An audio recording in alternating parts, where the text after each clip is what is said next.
My name's Kathy Mangan. I'm one of the local practitioners here in Missoula. And I want to, first of all, thank all of you for coming this evening. This is awesome to have this kind of support for the Body Talk work.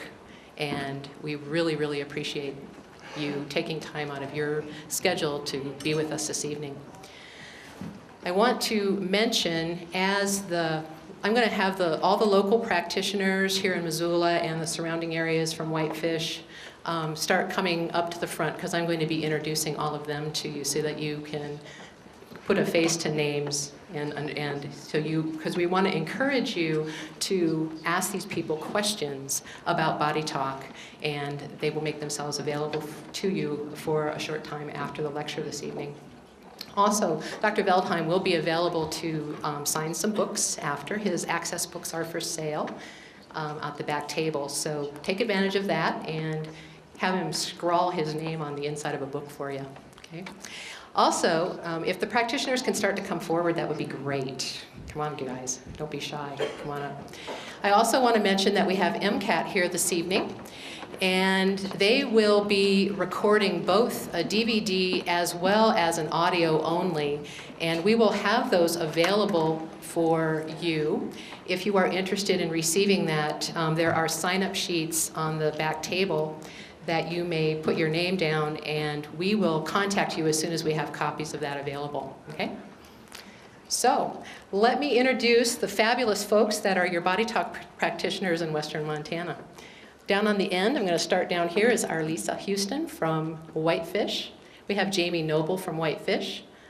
Todd Trimble lives in Stevensville. Oh, Catherine. Sorry, darling. She's too short. I couldn't see her. Sorry. I'll make that up to you somehow. Catherine Goodman from Missoula. And then on this side of Todd is Sherry Stevens from Missoula. Deborah Shorrock from Missoula. Ellen Carey from Missoula. We have Greg Whiting from Whitefish, Nidia Vargas from Missoula, Natalie Morrow from Missoula, Douglas Boroff from Whitefish. And then we have Gail Salisbury. I'm trying to make sure there aren't any more little short ones sticking in there. Gail Salisbury from Missoula. And then there's Ange. I almost didn't see you there, darling, from Missoula. Matt Anderson, and Matt is actually opened the very first Body Talk clinic in the state of Montana, so yay for Matt. Yeah, he's the big guy. And then Sean O'Brien from Missoula, and then Paula Parchett. All right, Missoula. So, without any further ado, I'm going to, well, thank you. I'm going to turn the evening over to Ange, and she's going to, we're doing the introducing thing here. So I'm going to turn the evening over to Ange. Thank you very much.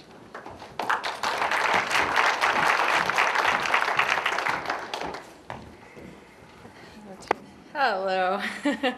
Well, first I actually just wanted to give a big thank you to Kathy, who put a lot of work into organizing this evening. So if you could just give her a really warm thank you. And actually all of our local practitioners worked really hard, and I really thank you for coming tonight. I know we were competing with the vice presidential debate, and that's important here, so I really appreciate that you're here. I want to introduce you to Dr. John Veldheim, and I wanted to tell you just a little bit about him. Formerly, he's trained as a chiropractor and an acupuncturist. He ran a very successful, very busy practice in Brisbane, Australia for about 15 years. And so we thought about having a translator, but his English is pretty good, so I think we're going to do well tonight. Aside from his formal training, John has studied osteopathy, applied kinesiology, bioenergetic psychology, sports medicine, and the list goes in Reiki, and the list goes on. One of the things I guess I really wanted to share that's really inspired me about working with him and learning the system is that his commitment to education has been absolutely incredible, not only as a teacher but also as a student.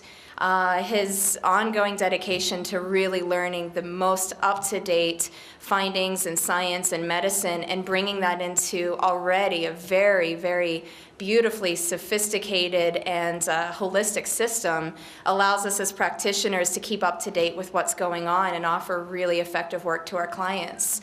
Doctors all over the world have been using this system, but the other thing I think that's been really inspiring is that Dr. Veltheim's always had a commitment to making this work accessible. So lay people can come in, learn the techniques, and be able to use them professionally, or just learn them for their families. And one of the things he'll talk about tonight is the Access program, which is taught globally, and it's a simplified version of BodyTalk. It's a couple of the most powerful techniques within the system, and the commitment there has been to really empower all of us globally to learn some healthcare tools that we can use on ourselves and our own families. And it's been absolutely inspiring to learn from John and to keep learning from John, and I'm very, very honored to introduce him to you. On a side note, he's invited to speak and teach internationally. We're really lucky, very, very, very honored to have him. And the way that we got him here was a guarantee that he would see a bear. And we spent the day and have not fulfilled that promise yet. So if anybody has a bear suit and is available this evening to run around outside his hotel room, that would be really helpful. You could just check with me maybe after the lecture. So thank you. Okay, so without further ado, I'd like to ask you to give a warm welcome to Dr. John Veltheim.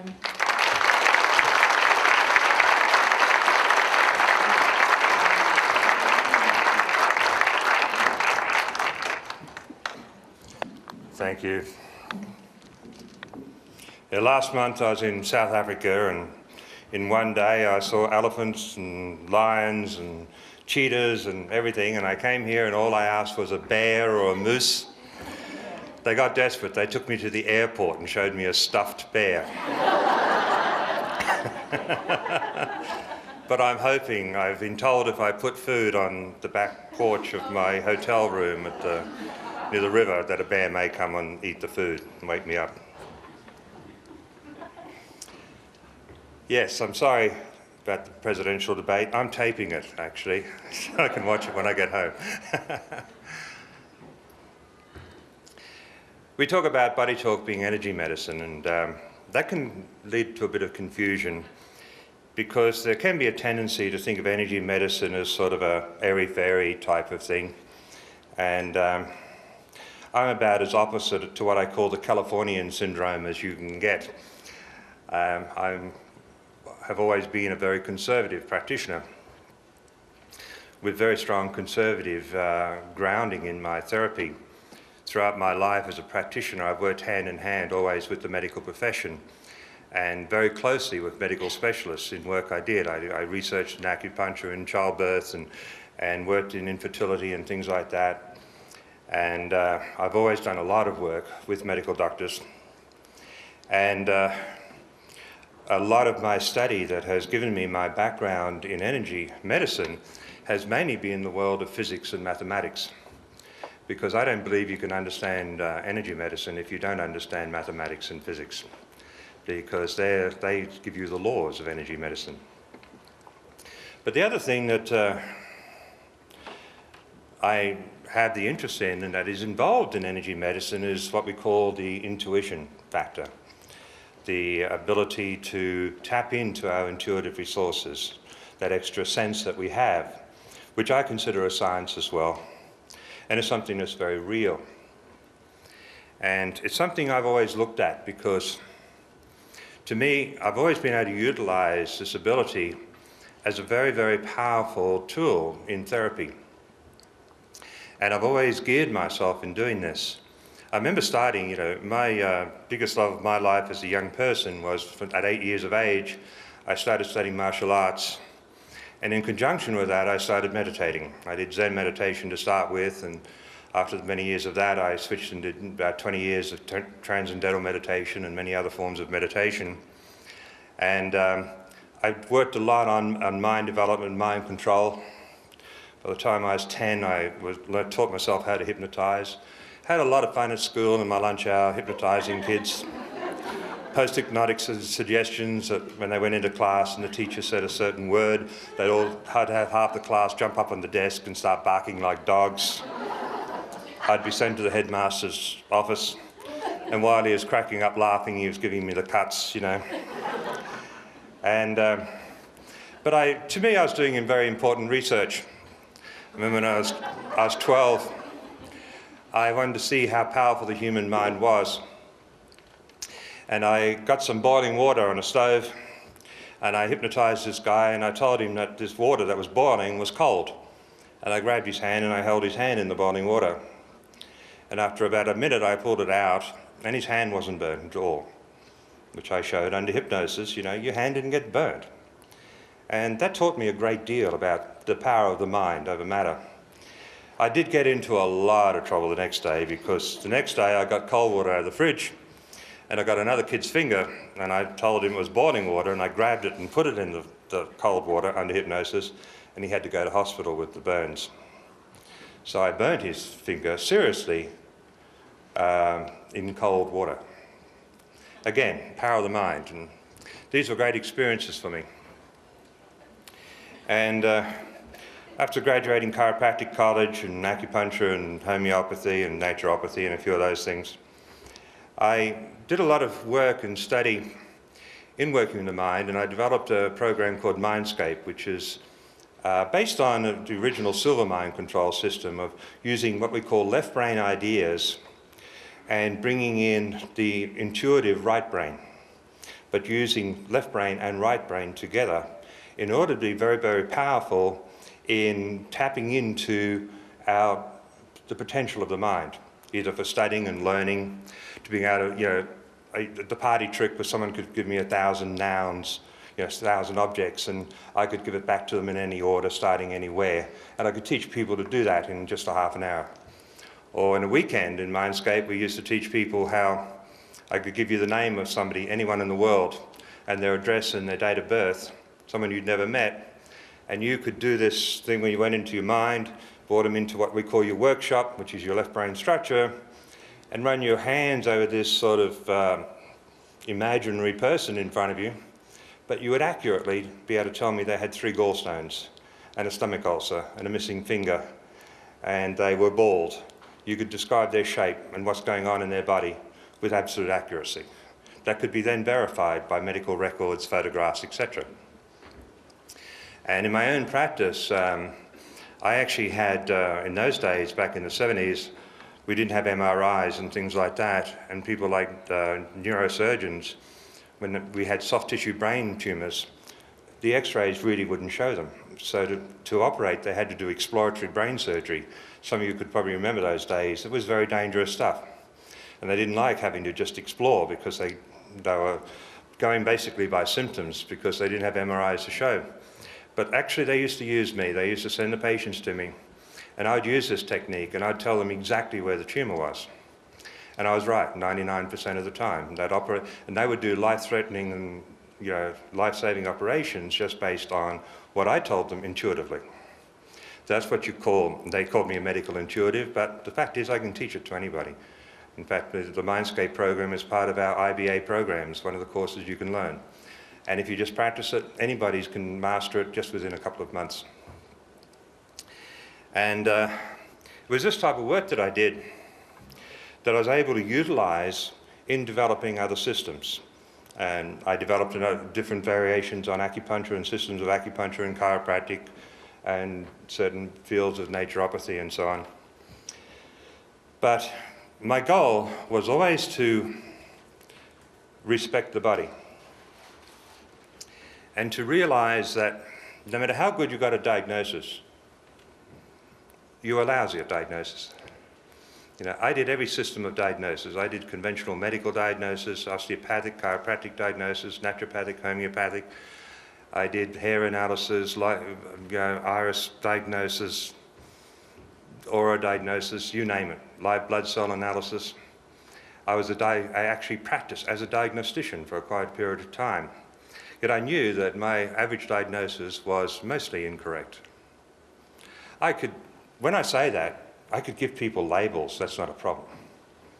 You know, giving people a label is just coming up with a set of symptoms that a person's got, matching the symptoms to the most common label in a medical dictionary, and making sure you give them a nice Latin name, because they're very impressive Latin names, you know, glomerular nephritis, hepatitis, fibrositis, because they're really cool names. And they go home thinking, oh, he's a really smart doctor, he knows what's wrong with me. But what have they told you? You can come in like this and you can hardly move. And you're all gummed up, and they can do an X-ray and do an MRI these days, and you examine, do a reflex and say, oh, you've got fibrositis of the neck. And now you know what's wrong with you, and you go home and ring mum and tell her, and at last you've got the answer, and the doctor's given you an anti-inflammatory. But what did the doctor tell you? Fibrositis. Itis, inflammation of fibres. He told you had a sore neck. Or as we say in Australia, a crook neck. It was a real bad neck, it was a really crook neck. And it was really, really crook, it was a buggered neck. That's a diagnosis in Australia. Crook, very crook or buggered. That's how we do it.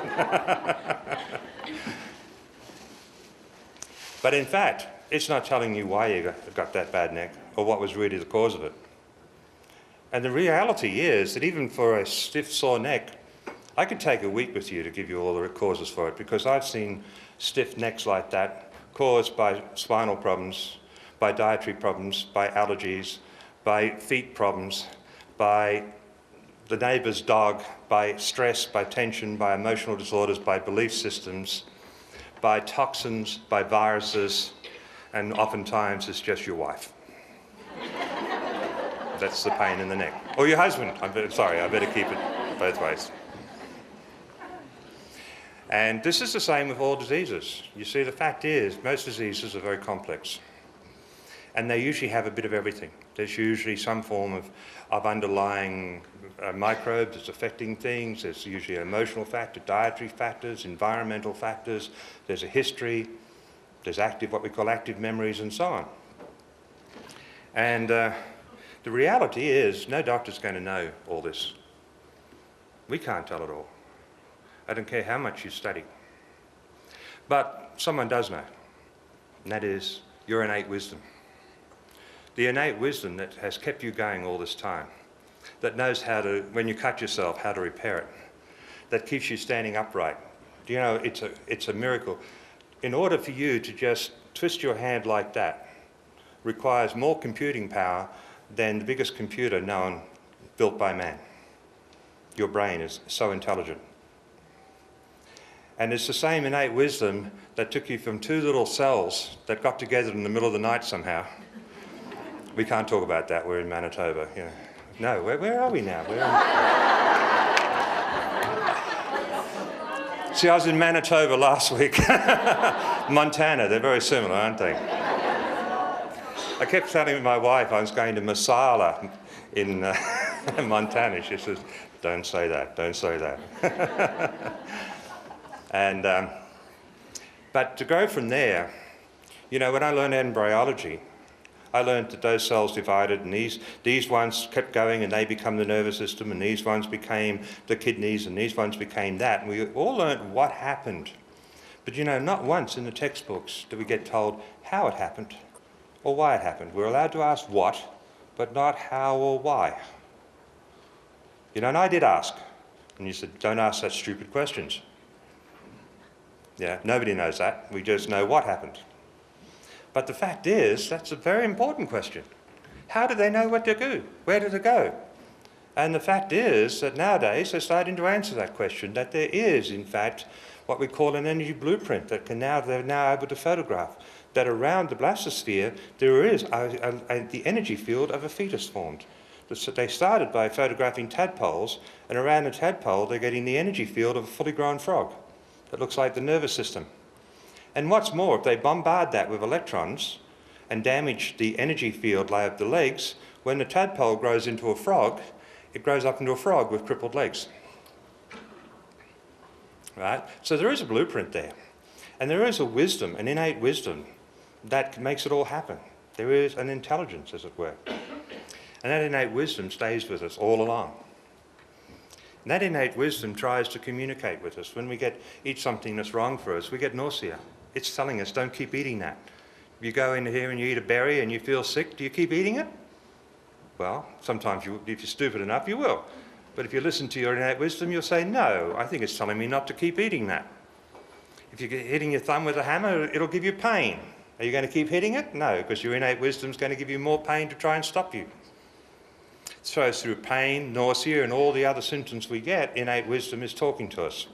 It wants to talk more, but it's got limited vocabulary. But it can give responses. And what we found, and I've always found through kinesiology and other ways, there are ways we can establish some form of response dialect. In kinesiology, we found what we call the neuromuscular response. And that is, we found if we test someone's muscle strength, you can test it with calipers, and test the grip strength of 50 pound, and you put arsenic near the person, or just near the lingual gland, their strength gets much weaker immediately. In other words, the body's responding and saying, hey, that's poisonous. You actually get weak near a poison. Or just the same as you can test the strength and tell someone some bad news. Your mother just died, and they go weak. Then you say, oh, I was only joking. They go strong again. Or they get angry, one of the two. And I utilised that with kinesiology, but I wanted to take it further because I found we could get more sophisticated. And we could use our intuition. Because our intuition, our right brain is there. But we had to make it accurate. A lot of us have intuition. Women call it intuition, men call it a gut feeling. But of course, it's a matter of getting it reliable if we're going to use it with other people. As I said, my gut feeling, my intuition was reliable enough. I was willing to allow life and death operations to take place based on the strength that I knew I was accurate. We have a lot of people out there in energy medicine who are willing, who throw around a lot of intuition, but I think they're placed, okay, if this is, you have a loaded, put one bullet in the gun and spin it, and is your intuition good enough that you're willing to bet your life on that the bullet isn't in the chamber? That's when you want to test your intuition. But in BodyTalk, one of the foundations I developed is that if we use the left brain science, and we use the science that's known in medicine, anatomy, physiology, and other forms of medical sciences like acupuncture and related sciences, and we use the mathematics and physics, and we use those sciences and build up a set of information and load it in the right form of questioning. And then we couple that with right brain type approach of procedures, we can put together a system that is able to ask the body what is wrong and how to help it, and which is what we do in BodyTalk. So in other words, in BodyTalk, we don't do a diagnosis. We don't try and work out what to do and then treat the body. We actually ask the body what to do and do it. The key is to know what to ask it. And of course, part of BodyTalk is just learning what to ask. And the more questions we have, the more left brain information we have, the more sophisticated our questions can be, and the deeper we can ask. And therefore, the better the results we can get, and the more sophisticated our results can be. And that's what we call the difference between basic BodyTalk and advanced BodyTalk and very advanced, the different levels of BodyTalk. But in the basic levels, it's very, very simple. And the key element with this system is we're using the best of the Western world of science and coupling it with intuition and right brain. We're using the principle of energy medicine, of science, that says energy comes first, matter follows. Because the one thing we keep forgetting is that when it comes to the body, what is the body made up of? We talk about it's made up of bones and ligaments and cells, but what are they made up of? Molecules. What are molecules made up of? Atoms. What are atoms made up of? You probably learned about little protons, neutrons, electrons, but what are they made up of? Actually, they're made of nothing. They're actually concepts of energy. Just energy. And even that energy is more a conceptualization than anything else, but it's energy. And the reality is, energy moves first and matter follows.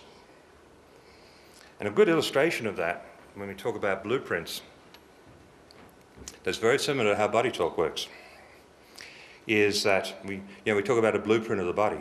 which does exist. It's like the phantom limb. You hear about people, they lose an arm, but the arm is still there, they can still feel it and everything like that. And nowadays they can photograph this phantom limb. Same as you can cut a leaf, snip a leaf off, and you can still photograph the leaf that's been snipped off, the phantom leaf, and so on. They've got the photography and the cameras to do that now. Well, in the old days when you were at high school, I don't know if you remember a basic science experiment with magnets, because we know magnets have an electrical field, electromagnetic field. And if you put a piece of paper over the magnet and you put iron filings on it, and you put the magnet underneath, and you tap the paper to break the inertia, then the iron filings rearrange themselves in lines that corresponded to the electromagnetic fields of the magnet. So you had a pattern on there.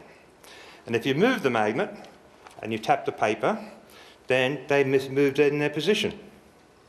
And by doing so, you could play all sorts of games. You could get two magnets in, and you could get some weird and wonderful patterns on those iron filings. So just by changing the patterning of the energy blueprint of the electromagnetic field, you actually changed the physical matter, iron filings.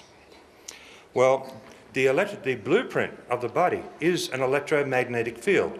That's simple science, that's physics. They've established it's an electromagnetic field. In fact, everything in our body, even our cells, even DNA are electromagnetic fields. They're actually solenoids and are giving out electromagnetic fields.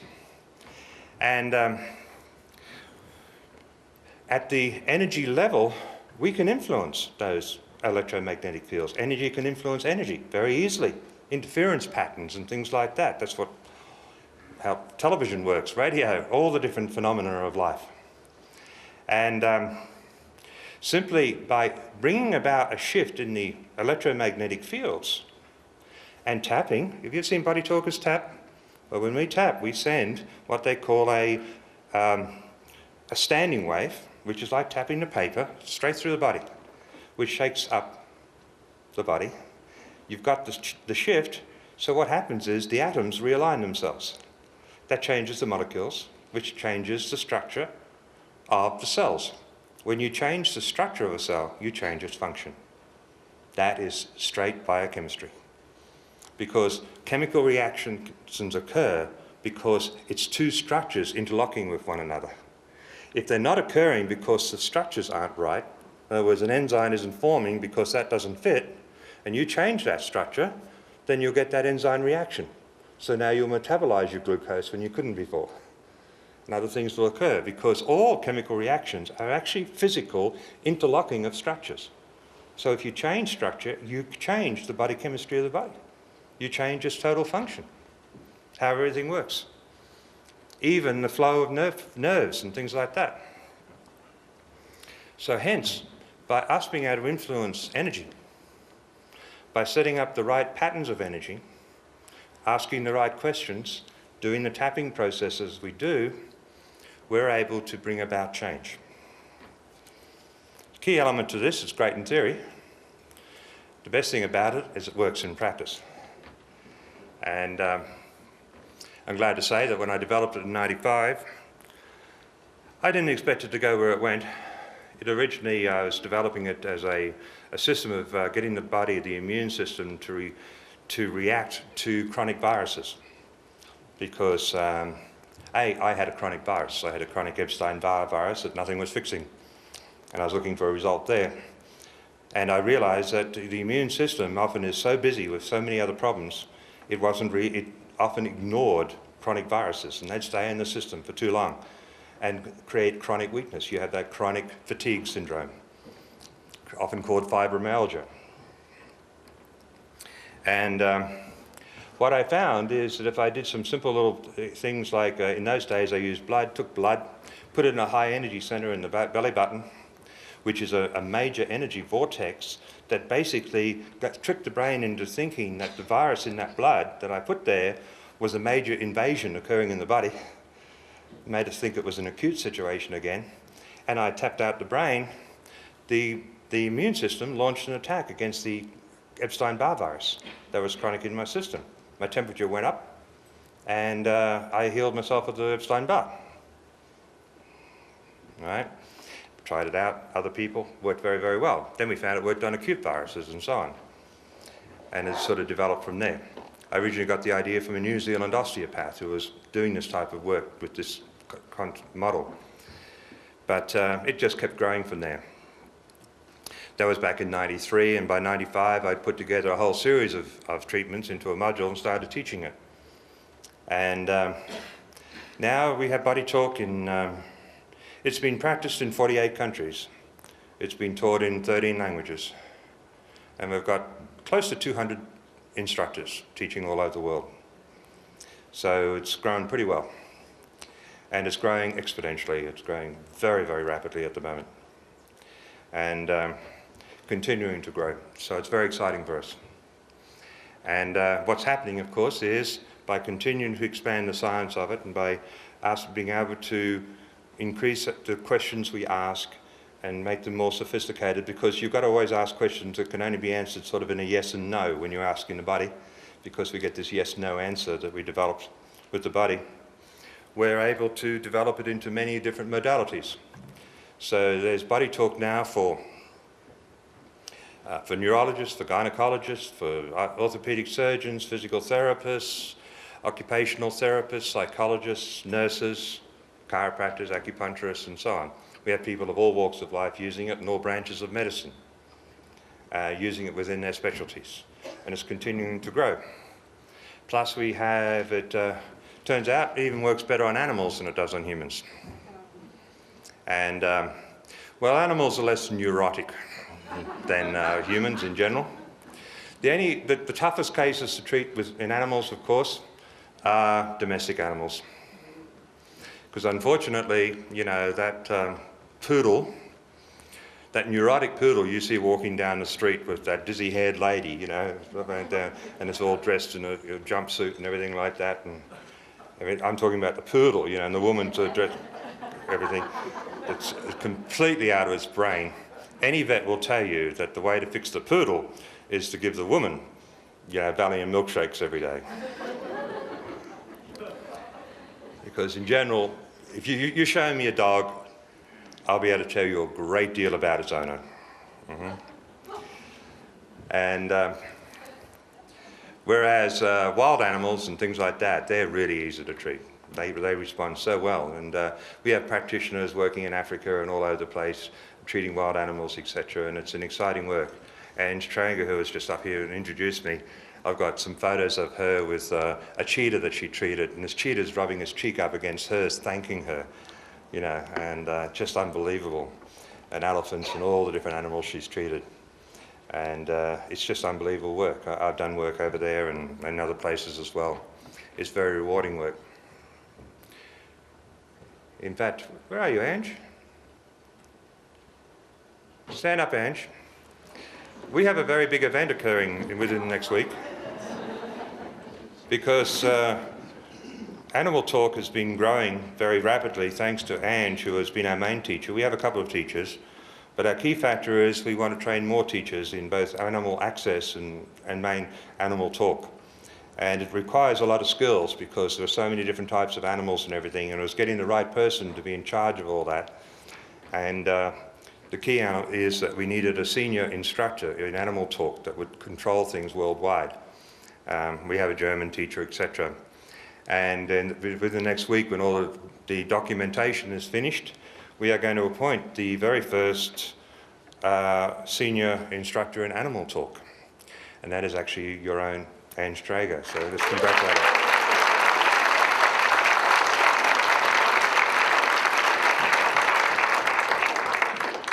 So she'll be in charge of all the animals in the world. When she's appointed like that, grizzlies will walk up to her and kneel before her to be tapped on the head. Well, that's what she told me. That's why she got me here. All right. So, with the BodyTalk, as I said, there are many different fields.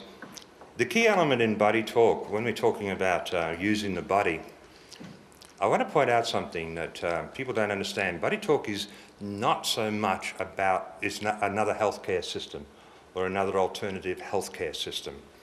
Because, believe it or not, when you consult the body on healthcare, it's not really interested in healthcare. The actual human body is interested in maximizing its own potential. The human body wants to get well. It wants total wellness, and total wellness is performing at a peak. Your peak.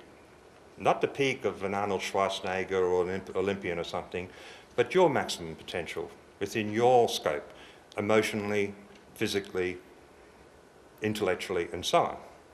And the theory behind BodyTalk is that if we maximize your potential and we use the body's wisdom to do that, by getting the communication better and getting everything linking better and organized better, by making sure that all the connections are working right, that's the nerves, and all the other systems of communication in the body, such as the meridians and the chakras and the other pathways through the connective tissue, which involve electrons and protons and quarks and a whole lot of other different systems that are now being discovered.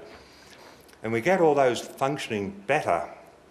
What we're doing is we're improving your general well-being. Your well-being, including your relationship to your environment and your relationship with yourself. So it's not only your relationship between all your organs, it's your relationship to your environment. That's to your children, your family, to your dogs, your cats, to your next door neighbour, and to the world around you. And we have just found over and over again that the long-term goal in BodyTalk is we found that if people are having BodyTalk and are on a semi-regular basis, we have people who now find they're going to BodyTalk not because they're feeling sick or they feel like they've got a virus or something. They're going to continually increase the curve of their health and just to improve their well-being because they feel better and they can keep feeling better. Now, sometimes after BodyTalk, they actually feel worse because what happens, part of feeling well-being is it'll stir up something. You know, it'll get you pissed off at your husband for a while because it's making you look at something that you've got to look at and work through because there's no magic bullet for this. Sometimes you've got to say something, right? And sometimes you've got to have some other type of therapy or whatever. And that's why in the IBA we have other systems like Mindscape and Breakthrough and things like that can help you to resolve maybe some conflicts that are going on because BodyTalk is about that. Or you'll go back for a session where it'll have you looking at your belief systems and your attitudes and some of your memories that are still hurting from the past, that are still traumatizing you whenever you go talk on the phone to your father. You know, you've still got some old incidences there that still give you a headache whenever you talk to your father or to your brother or something. And these will come out as the process goes on. And then with BodyTalk and with the systems we've got within the International BodyTalk Association, we have the tools to help through that, get you through that so that the quality of life improves. And so to me, it's really about what we call just the total balance or tensegrity of balance of life, where all the parts of your body are sharing the load and taking the load. If we do things like family matrix work, where we're designing a family matrix, you know, the whole idea of the extended family is that they're all sharing the load. So if there's a crisis in the family, and you know, someone's in the hospital, then everyone in the family pitches in. Someone is at the hospital, someone's ringing relatives, someone's cooking some cakes and getting some coffee, and someone's doing this, and someone's making other arrangements, and everyone pitches in. That's the concept of a tensegrity in a family matrix or any other community. And we want to get your body working as a community working like that. If one part starts to break down, the reality is doctors have shown that if your thyroid really starts to shut down, other tissues can create thyroxine. They've shown that parts of the brain can start to malfunction. Other parts of the brain can kick in and start working. And if your body is functioning well, it'll do that. It's what we call a healthy tensegrity. And my definition of health is when the body is in tensegrity at all levels. It's like emotional tensegrity. It's when someone says something that really hurts you, but it really throws you and devastates you and really ruins your day or your week. Where in tensegrity, someone says something to you, and it really rocks a belief system you have, but you've got other belief systems to compensate that help you through it and to take some of that shock from it and enable you to work through it and work around it and to be able to internalize it in the right way and to work to resolve that issue. And that's one of the things BodyTalk does. It enables us to be able to have give and take in the ups and downs of life, because life has ups and downs. It's as simple as that. Nobody can guarantee they're never going to get ill, never have an accident or anything like that. So the concept is you have to have integrity that you are going to come through it at your maximum potential. That's really our goal in BodyTalk. Now, consistent with that, behind you on the floor, there's a bottle of water. Would you mind bringing that over to me? My mouth is getting dry. I'm not used to this rarefied air. We must be like 50 feet above sea level here. I live in Florida, 20 feet below sea level.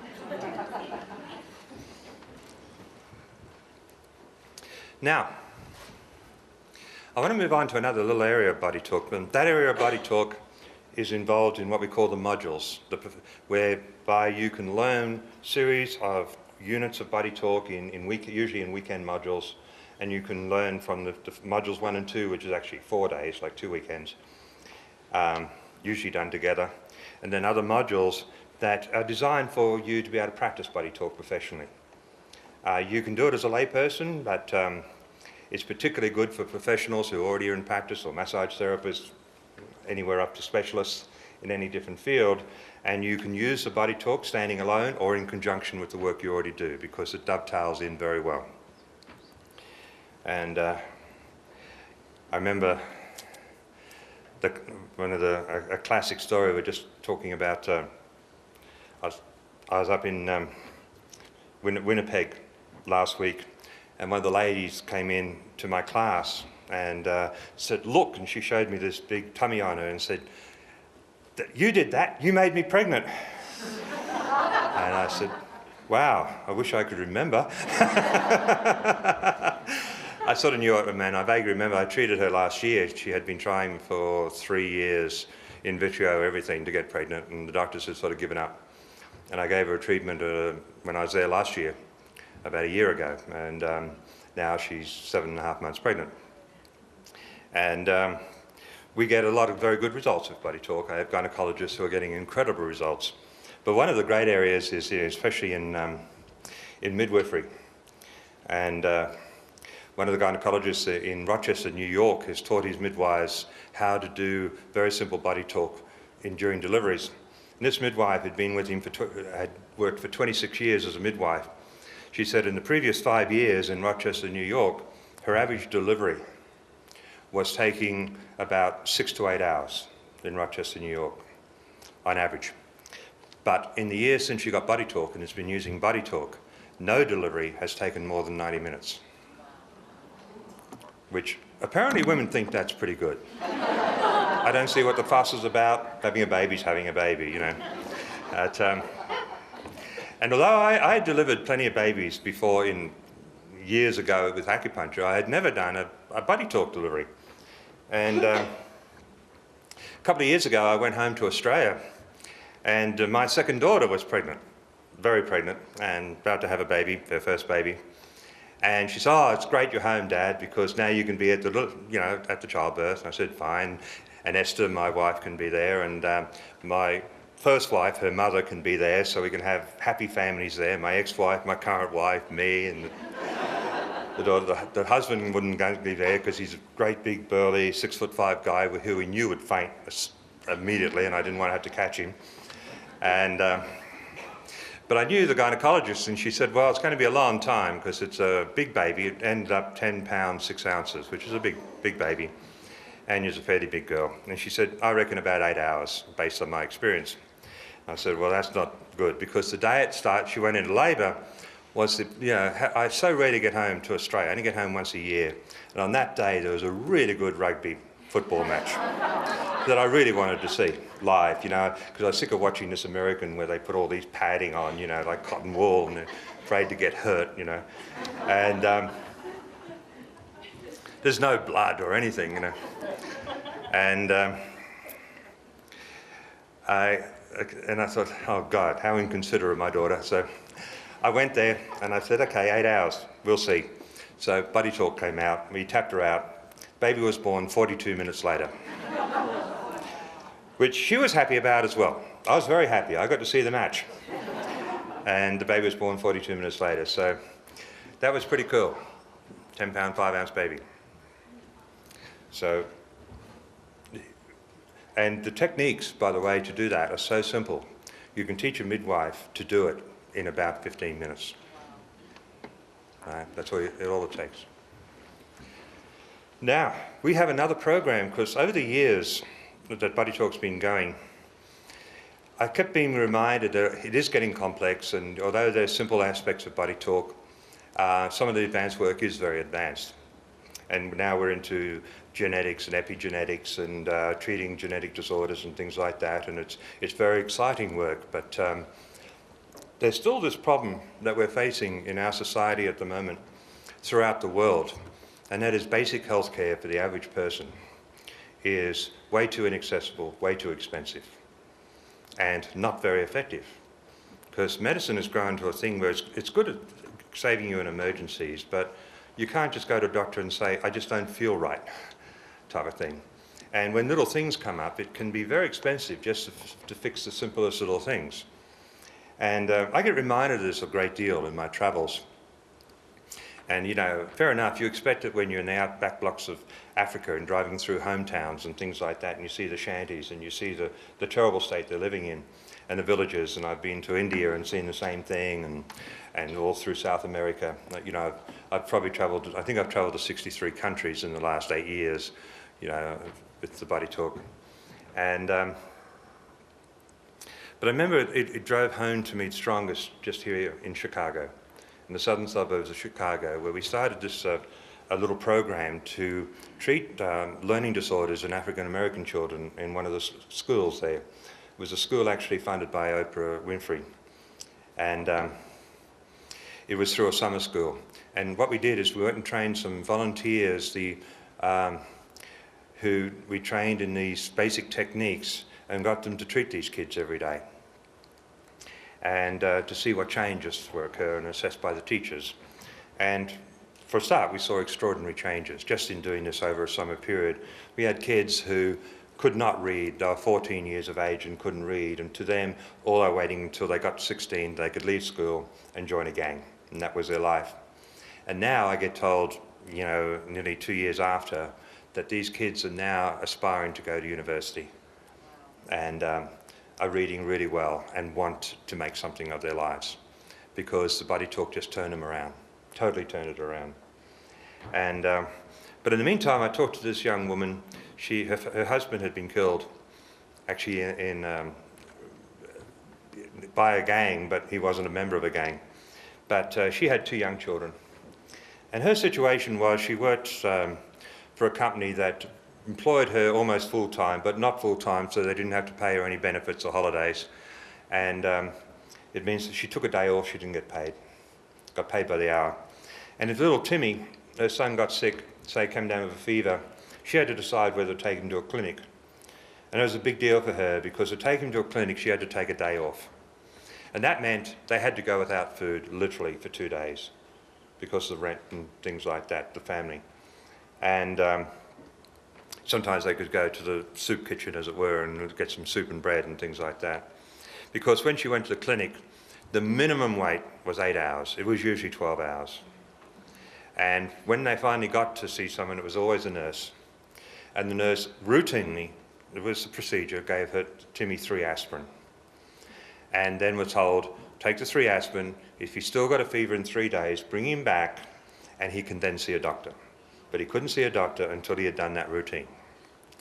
Now, there's a simple word for that. That stinks, especially in a country like America. We should have better. There's a politician in me here. When I am the President of the United States, I'm not eligible, I'm sorry. That's in America. You can imagine what it's like. You know, I met villagers in Africa that if someone hurts themselves or they're sick there, they have a 20-mile walk to the doctor or to the nearest nurse or clinic. Now, if you've just been horned by a rhino, that's a pretty difficult walk, right? Or even if you're just sick, you know, if you've got a virus or infection or something, a 20-mile walk, you've got to carry your kid or whatever. And it's always been my goal in any case, even you put those aside, throughout my life I've always looked for a healing or some system that people can start taking more empowerment for their own lives and their own healthcare within the family, within their own family or community. It doesn't have to be a family. A family can be a group of people living in the same unit together. You know, the family unit is, I think only 21% of American families are a family unit of mum, dad and kids at this stage, at the day and age. But we still have communities and units of people. And I've always looked for it, but never found it. I tried all the other ones, the reflexologies and all the health kinesiologies and things like that, but they really weren't professional enough. They didn't get consistent results enough. And, but I decided that some of the techniques in BodyTalk, if they're put together the right way, could do that. So I experimented with that. And I came up with what I call the Access Program. And it's a program that involves 5 techniques that can be taught in 6 hours, in other words, 1 day, to anybody. I mean anybody. And we put together a manual. We have 2 manuals, actually. We have a manual that's translated in many languages and that we use for teaching, but we also have a manual with no language in it at all, just a lot of photos, because we're teaching it to illiterate people in all over the world, in India and South Africa already. And the concept is that these techniques, when they're done together, and once they've practiced, they can be done in about 8 to 10 minutes, which is not a long time. But they will address, if you do that 10-minute procedure, they will address, at the moment we're working it out, about 55 to 60% of the health problems that come up on a week-to-week basis in the average community. Now that's a lot, right? In other words, they don't address the rhinoceros horning or the severe illnesses. That's where you've still got to go to hospital, you've still got to go to the doctor, you've still got emergency care, etc. That's critical. But I'm going to go through what they're about, and you'll get an idea of why they address so much. But, you know, we've been very well received. We've had tremendous cooperation with the governments like South Africa, Zimbabwe, Botswana, Nigeria, Kenya, and all that, where we've taught. In Brazil, I got met by the Director General of Health and asked me, what can I do to help? You know, things like this. I've talked to the Health Minister of India and been invited to meet with all different dignitaries to get it going in India more. And the results have been extraordinary. What we've done, we've got programs where we've gone up to Botswana and we've taught communities. We've gone into a village and we've got them to take representatives of the village that they've elected, as it were, and we've paid for people to go in and teach those representatives. And it's funny to see because kids are always there. So the kids are there for the day too, and the little kids. And by the end of the day, the kids know it better than the adults. And at the end of the day, the kids are treating each other, and over the next few weeks, the kids turn out to be some of the best practitioners. And when I say kids, I'm saying 4-year-olds, 5-year-olds who master the techniques and are really good at them. That's how easy they are. And our feedback we're now getting from the nurses and social workers and things like that working in these areas and going back and checking is that they're taking care of 80% of their health problems with these techniques out of necessity. And the government loves it because they only have to use their very precious reserves and the expensive reserves on those 20% of serious conditions. And it's made a huge difference, so we're getting tremendous encouragement. And so we're doing it as an outreach work. And we're doing it in many, many countries at the moment. Our problem is that in many of these countries, you know, the people can't pay for it. You know, in India, we just did it in an area where their average income is $5 a year, right? Well, they're not going to pay. They can't pay for that. And so what we've done is we've set up a foundation. My wife and I set up the International BodyTalk Foundation, which is a fully registered charity recognised by the IRS, and 501c or whatever they call it. And what we're doing is we're accepting donations from people, and we're getting our members to raise money because that charity is now, we're paying for our access instructors to go in and do this work. And the concept is we pay them to go in and teach the people for free. And the long-term result will be that once we've taught them for free, we'll go back and monitor them. And once some of those people have been practicing for a fair while and we know they're good, we will train them to teach other people so that they can, that community can become self-sufficient and then spread. It's like little pods and they spread out. And it'll spread right through the whole area and the whole community. And it's very exciting for us, really exciting. And everywhere I go now, I've just been to so far this year I've been to South Africa and Brazil and observed and gone to some of the areas where they've been doing it. And it's just so heart-rending how powerful it is and the type of work that can be done. To give you an idea of the type of thing we're doing, one of the major techniques in it is what we call body chemistry, and that's actually the first technique I developed. And this is the technique where instead of using blood anymore, we don't do that. We just get a bit of saliva and we can just put it on the belly button. And in fact, we can put it on the ear, because in some societies, in Arab societies, putting it on the belly button is a big deal too. So we can just put it on the ear, which is a high energy center too. There's reasons for this. And just by doing a technique where we hold parts of the head and do this tapping, we actually activate the nervous system into treating what we call foreign body chemistry in the body. That means if there's a virus there that shouldn't be there, or if there's a microbe there, such as a bacteria that shouldn't be there, or a parasite. Now in countries like, in so many countries, parasites are huge. Kids in South America are riddled with parasites. Now it won't kill all the parasites at once, it's got to be done regularly. But over a period of several months, these kids you see running around with these huge swollen bellies for massive parasites, literally over 3 or 4 months, their tummies are going down and we're actually clearing their parasites out. Because each time they treat them, the body kills off another parasite or another type of parasite. And we gradually can kill out the parasites and things like that. It also corrects allergens or allergies. So if they've got allergies to things around them or food they're eating and so on, and it also gets rid of heavy metal toxins and other forms of toxins accumulated in the system.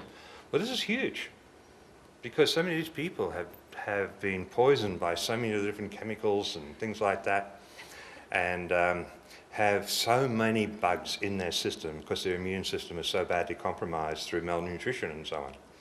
And if you kill all that off, then they're going to start getting some nutrition into their system.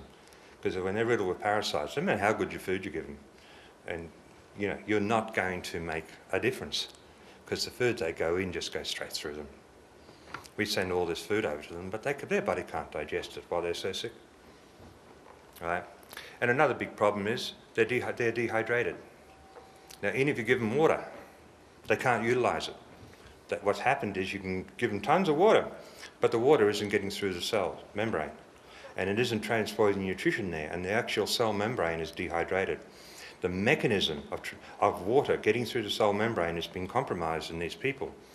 And even on through drought and all different things, and even when they get water, they literally can't use it. And you out there, often, many of you people can be terribly actually dehydrated in your cells, and you get kids who are drinking water and fluids galore, but their cells, and it's all in between the tissues, but not in the cells. And therefore, you're not getting transportation of the nutrition into the cell. So you could have a person having a very healthy diet here in America, but actually malnourished because of dehydration. And so one of the key ones in this technique, one key technique, is actually a technique that gets the body to get that osmosis through and get the water to pass through the cell membrane. It actually causes the cell membrane to accept the water and take it through and hydrate the cells. Very, very important. It's important not only in third world countries. I find that one of the major problems in our society here now is dehydration of brain cells in children. And when brain cells are dehydrated, they're off the wall. And that is a major, not the factor, but a major contributing factor in learning disorders and attention deficit disorders, behavioral problems and things like that. Not just in children, in adults too. There's actually 1 or 2 adults who sort of have a few attention problems.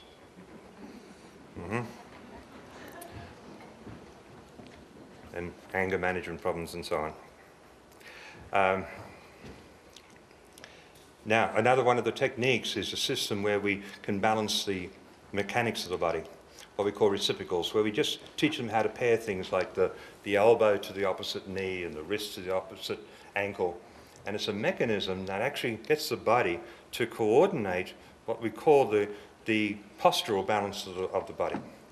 And when you do that, it actually causes the body to realign itself and improve posture. And when it does that, it dramatically improves back problems and repair of most of the musculoskeletal problems, particularly if there's injuries. You know, if we use it for first aid, someone sprains an ankle and you do this, you get their ankle to repair very, very quickly.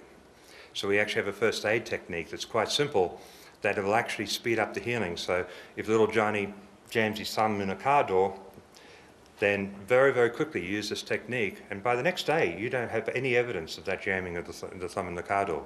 Or the sprained ankle is better the next day. You know, or the burn heals very, very quickly. The pain goes away quickly. You know, or the bruise goes away very quickly. So it's very, very good first aid. It's a first aid treatment we use. And finally, the one I want to talk about the most is the most common technique used in BodyTalk. If you had a BodyTalk treatment, you've had this one. It's called the cortices. And cortices is by far, to me, the most important healthcare technique on this planet. And I'm going to tell you why. And I'm going to do more than that. I'm going to tell you why. And then I'm going to teach everyone here how to do it before you leave. And you're going to leave here armed with the most powerful healthcare technique you can possibly imagine. If I had to go away, live on a desert island, or one of my loved ones had to go on a desert island and they could have anything they wanted to look after their health, that technique, if I could only give one thing, it would be that technique. Because that would work better than any other system you've got. You'll see why. Cortices technique is simply a method where we're going to cause the brain to maximize its potential. And you know, maximizing the potential of the brain isn't a bad idea, because the average brain is like scrambled eggs, particularly in its the relationship between the two hemispheres. The two halves just don't get on very well, what we call the right and the left brain. It's like the male and female inside of us, right? It's the war of the sexes going on. And we find the average person is compromised because it's an electrical circuit in there, and it's not just the neurons going by. There's electromagnetic frequencies and radio frequencies and all sorts of frequencies going back and forward there. And when that gets out of balance, the coordination patterns between those two, it means that the whole energy circuits of the body, not just the neurons, not just the nervous system, all the circuits can get compromised and start playing up. You don't think as clearly, but your body doesn't make the inner judgments right. It doesn't interpret things. It doesn't interpret how to do things. It doesn't balance your blood pressure. It doesn't balance your digestive system, everything like that, when the cortices aren't working properly. And even more important, if we go deeper when we're balancing them, there's parts in the body, inner parts in the center of the brain, what they call in the limbic system, that are even more critical. And the part that I really focus on, that I'm going to talk about, that is a very serious problem in modern society, is what we call the amygdala system. The dear old amygdala. You may not have heard about it much, but you're going to know about it now.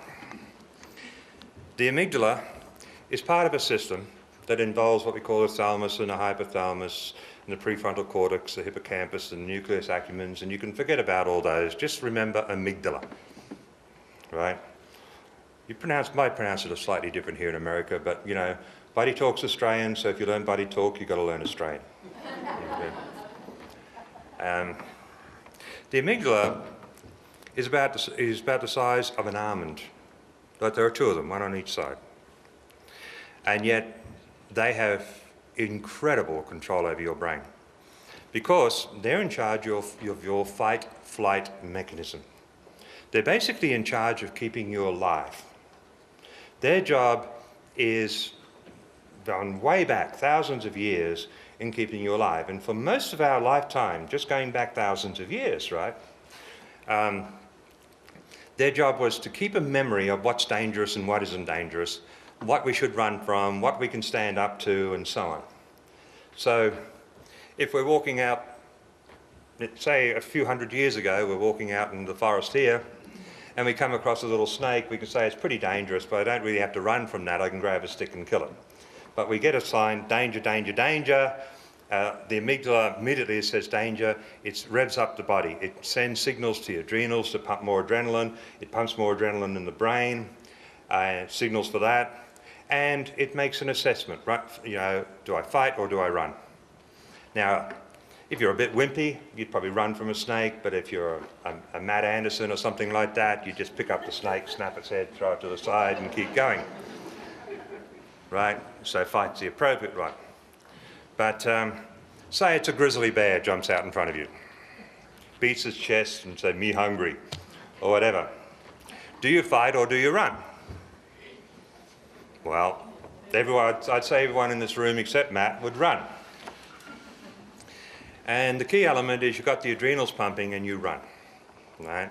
They don't run too fast, and most of you probably be able to run around. And what do? You run zigzag or something. I don't know what you do, but you finally make it. You make it to a cave, which happens to be his favourite cave, but that doesn't matter. And you escape. But what the amygdala did was pumped you up, right? If you decide to fight because it was a little grizzly bear, you know, it was a baby cub or something, you decide to fight because you wanted a cap or something like that. It would give you things like rage, because the amygdala, it produces two emotions. One is fear. The fear makes you very good at running, you know, and one is rage, makes you very good at fighting, right? So fear and rage are your two core emotions above all else. Fear and rage keep you alive. The fear that keeps you wanting to stay alive, and the rage that will give you the power that if you're cornered, because sometimes you don't get a choice, you're caught in a cave and you have no choice, you've got to fight. So it's the rage that comes out in the amygdala that gives you that extra strength to fight harder. But the key element in those days, that once that was over, and later that night you're at the campfire or in the hut, you know, the log cabin, everything's quiet, everything's fine, and you're having a joke about it with your friends over a beer or whatever you had those days, 200 years ago. And what had happened is the amygdala calms right down and resets. You know, and everything's just running cool again. The brain's balanced. And in fact, what happens is, after it's all over, the amygdala sends a signal to the nucleus accumbens, and it secretes what we call dopamine and serotonin. And dopamine is your feel-good drug. That's the drug that gives you a high to say, good job, pat yourself on the back and you feel euphoric. You know, I run from the grizzly bear and escaped, or I fought the grizzly bear and I won, look, there's his pelt. Okay? Dopamine is the stuff that street drugs are intended to try and get your body to secrete, right? That's what gives you a high. The nucleus accumbens does it, and the amygdala can do it as a reward for activity like that. Now, that's fine, because in those days, those types of stresses came every so often, and there were breaks in between.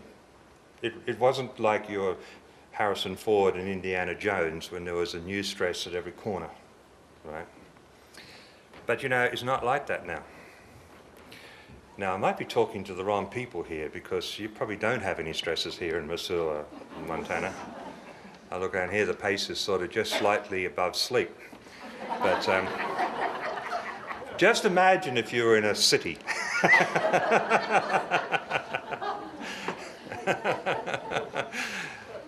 The fastest thing here is the bicycle riders and the dogs. But you know, in a bigger city and things like that, in modern society, your stresses are constant. Your stresses are the noise, the traffic, the things like that. But the stresses here are your credit card bills, your bank statements, your other stresses, your family stresses, and all the different things, whether they be financial, work, school, family, kids. The kids growing up, teenage son who wants a tattoo, or daughter who has got, you know, marks in her arm, and you're worried what they're actually about. Now, these are stresses that are just constantly coming. So what is happening is your amygdala is basically revved up all the time. And it's constantly in fight-flight mode. Now, this is a very stressful place to be. You don't get a switch-off time. Now, I'm just going to digress slightly. During the process over the years, the amygdala did work out a third system. That first system they technically called BAS, Behavioural Accommodating System. But there's a third system called BIS, Behavioural Inhibiting System. And the BIS mode was this, that instead of fighting or instead of running, there was a third option. Freeze and do nothing. Now, this was good for mice. Did you know if a mice is caught in the field and there was an eagle overhead, and the eagle saw it now, with the mice, way too far to run because its hiding spot was over there. It's right in the middle of the field. So running was no good, and fighting an eagle, not such a good idea. But mice found that if they froze absolutely still, and an eagle looked away for a second and looked back, eagle's sight is such they can only see something moving. And if it was frozen, they couldn't see the mice. So they'd lose sight of it and fly on. So freezing enabled them to save their life. And some other animals adopted that so-called playing possum or playing dead. And the predator would lose interest and go on, because they only like things that are running or moving. I think that was one of the, supposed to be a defense against a grizzly, wasn't it? Just play dead and they leave you alone and go. I've been told that a lot of dead people tried that.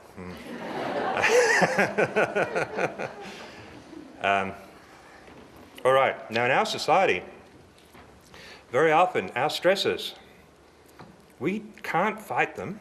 Say it's a marriage problem. Fighting it would be counselling or something like that, and one partner doesn't want to go to counselling. Running from it is just leaving, but you can't do that for financial reasons, of course, the kids, etc. So the alternative is to shut down and pretend it doesn't happen, the third alternative. To ignore it, and it's not freezing now, it's coping. Just coping and pretending it doesn't exist.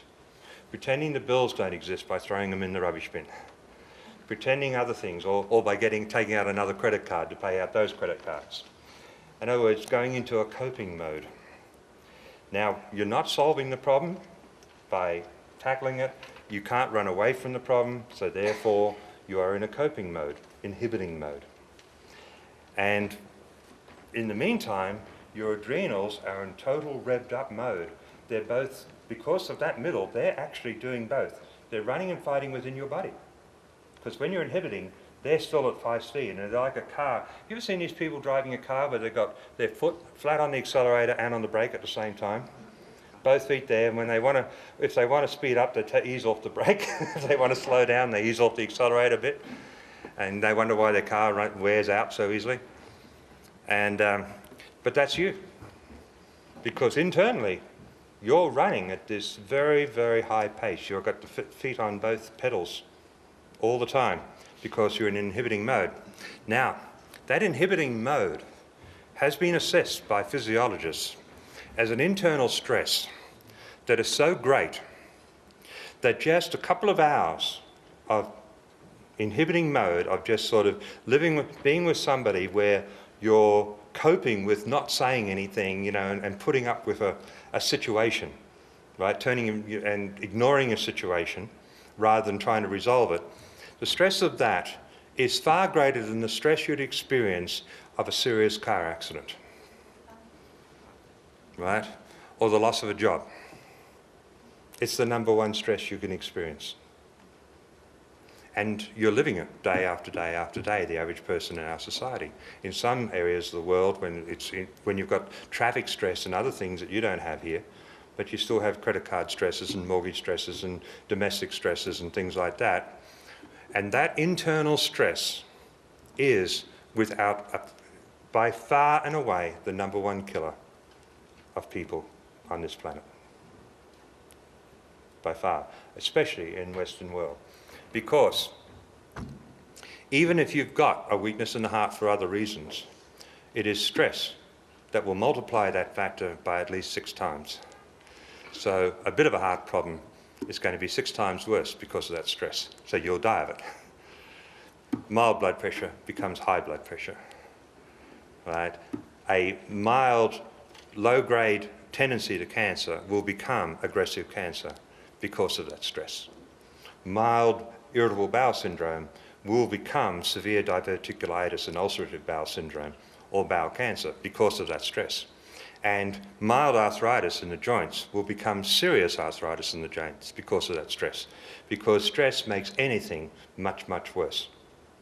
And in many cases, a disease that you could have be a genetic carrier of all your life, such as a breast cancer, and you could die of and never have, but because of that stress will trigger it, whereas you would have died of old age instead of it. It's the number one problem in our society. Now it's compounded further, because it's not only stressing our system, but what it does, it starts misfiring. The amygdala gets it all mixed up. And we start making irrational behaviour patterns. And the amygdala, instead of waiting until you do a good job, like you run and you solve something and you get your little slosh of dopamine, your little hit to feel good, it starts rewarding you for doing the wrong things. And you'll do a total screw up and it'll say, good, at least you've done something, and it'll give you some dopamine. So you'll actually start getting rewarded for for mistakes and for decisions and for bad decisions and everything like that. So you start screwing up. And it even becomes worse. Yeah, I'm going to put you all in a big depression very soon, right?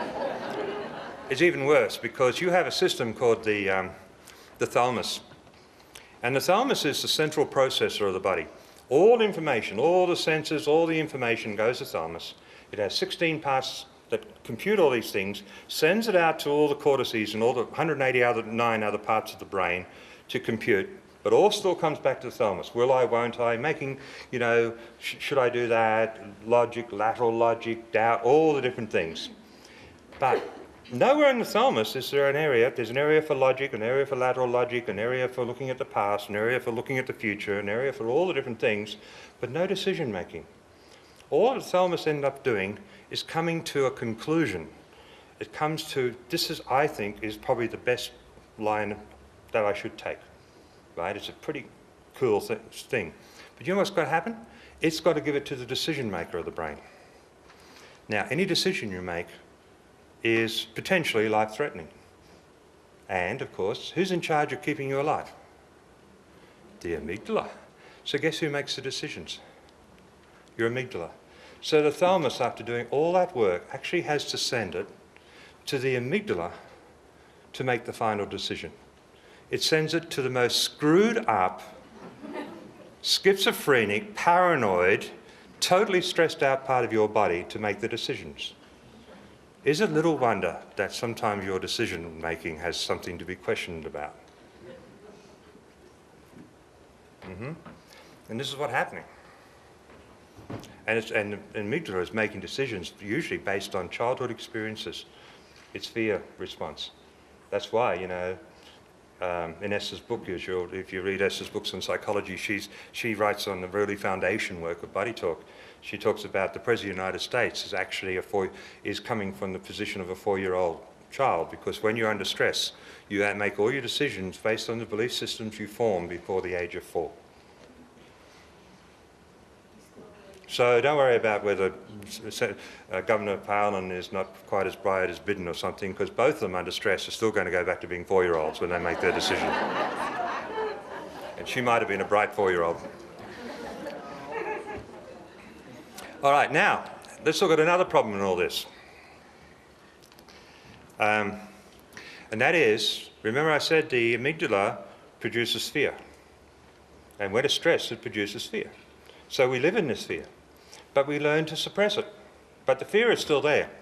Now, when people are in this existential fear, what happens is the way we overcome fear is we try and cover it up by possessions and things like that. So we want to buy things and accumulate goods to sort of pack ourselves with trimmings and fortify our house and have a bigger house and all that type of thing. Or a lot of times what we do is we try and find companionship in groups. And those groups, the more fear we have, we're going to go for the bigger groups or the stronger groups. And depending on the degree of fear, we're going to go for groups that can be gangs, clubs, religions, communities, and so on. The stronger the fear, the more radical they'll be. The more fundamental will be the religion, the more radical the gang, and so on. Because that's the way we'll go. The greater the fear, the more you want rules, the more you want that strength of the rules to feel safe. When you're scared, that's why you go conservative, right? That's a well-known thing. In times when the community is very scared, they vote conservative, right? We go conservative. Now, you cannot have fear in the amygdala without rage. Rage must emerge. Now, in some people, we've learned so well that rage is our enemy that we suppress it. So along with all the stress going in, we suppress rage. Rage suppressed in the body just fuels more fire to internal disease. It's just a quicker way to get the heart attack and all the other diseases. But when it goes outwardly, then what's the rage going to be directed towards? Anyone who stands up to the community we're in, or the gang we're in. So the rage is going to be taken out on other gangs, other communities, other religions, other societies, other cultures, and other countries. Now, if you don't think that's happening in the world, I suggest you haven't read a paper for the last 5 years, right? Or just go to New York and look at the streets of any major city. This is what happens. And it's a serious problem. And it's very real. And, we have to look at this seriously. When I was in India last year, I went there to do research at one of the universities, MIT in Pune. It's a very, very major, it is the biggest medical school in the world. And, but we did research on BodyTalk and its effectiveness and all that. And I got on very well with the Dean of Medicine and the head of this. It was seated at what they call the World Peace Center, which is the seat for UNESCO and UNICEF, the United Nations Children's Organization, and things like that. And they then invited me because they have a global conference every 2 years on conflict and solving the world's conflict and global conflict in the world and ways of solutions. And every year they do it in a different country, and this year was in India. And about 80 countries represented, and it was fairly highly represented by top people and dignitaries and president, secretaries of state and presidents and things like that.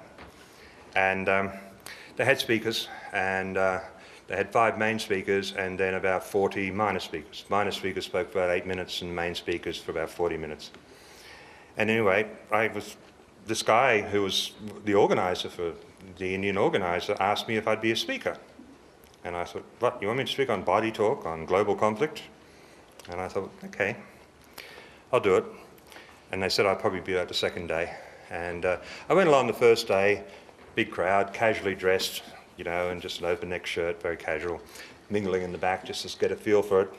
And in India, they're into a pomp and ceremony, and on a big stage, they had big banners up, and all the dignitaries, that all the keynote speakers, the 5 keynote speakers, and all the key people, the Deputy President of India, and the Science Minister, and the Health Minister, and all that type of thing. And the head of the religion, Hindu religion, who was one of the speakers, was there. And I walk in, and I look up on this banner that's been changed, and there's a 6th keynote speaker at the bottom. And it's Professor John Valtime from the United Kingdom. Yeah. And I thought, oh my God, not only have I been promoted professor, I've been demoted, United Kingdom.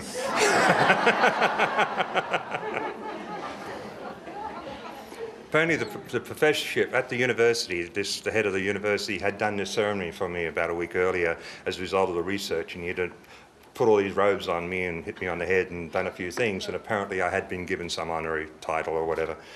I didn't know that. But all the faculty are there, so I guess it was important. But anyway, I was suddenly promoted, and I had to sit up the top.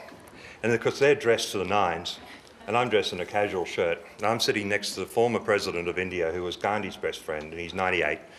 And on this side was the head of the UNESCO. And on that side, the former president of Argentina, and so on. So I'm feeling rather conspicuous. And, but that's fine. it came my turn to speak. And the others all spoke about economic things and changing the economic policy and how we've got to get people to cooperate and we've got to get people to be more generous and we've got to get people to realise that conflict doesn't work. We've got to get people talking, you know, all the stuff that they've said for 200 years and doesn't work. And the Hindu guy, I loved him, he got up and he said, "It is my considered opinion that meat eaters eat meat that have been killed, and hence they have murder inside the meat. And therefore all meat eaters by nature are murderers and start war. If we make all people in the world vegetarians, there will be no wars." And the old Indian president, who was Gandhi's friend, leaned over to me and says, "I know plenty of vegetarians who have started wars." And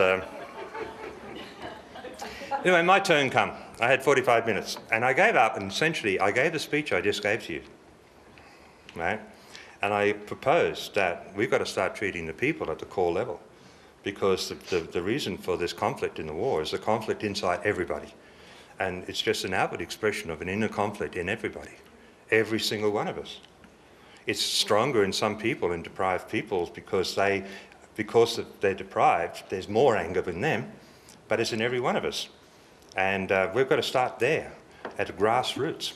And it's interesting, I was the only person in the conference who got a standing ovation, which indicated that they're ready to listen to this. They're ready to listen. Okay. But how are we going to do that? Well, all of you have heard of it. Anyone who's had BodyTalk or done it, have done these cortices things where you see them tapping, holding the head and tapping it. And it's a good technique, and we use it at the beginning of BodyTalk because it helps to reset the brain and get it functioning better so the BodyTalk works better. But I've been researching this a lot, and I've come to the conclusion that that is not enough. It's good for BodyTalk and it's good to do a treatment, but it's not what I wanted to do. And so what I've been doing in the last little while is trying to re-educate not only the public, but even all my BodyTalk practitioners throughout the world. And I'm starting a big drive, and through my book as well, with the release of my book, because everything I've talked about is explained in my new book. And what I've established is, no, you can't fix the amygdala just by tapping out the head like this. Because when you tap it out once, you quieten it down. You help to balance the body. You help bring it out of shock. You know, when you're in like this, this is something to also realize. When the amygdala is in this type of state, it is in a state of semi-shock. We are all in a state of semi-shock, right? When it gets really bad, like you just had a car accident, it just gets more hyped. So that's a person who walks around in a state of shock, you know, and their body doesn't work well. Doctors know if you don't get them out of shock quick, they can bleed to death and things like that.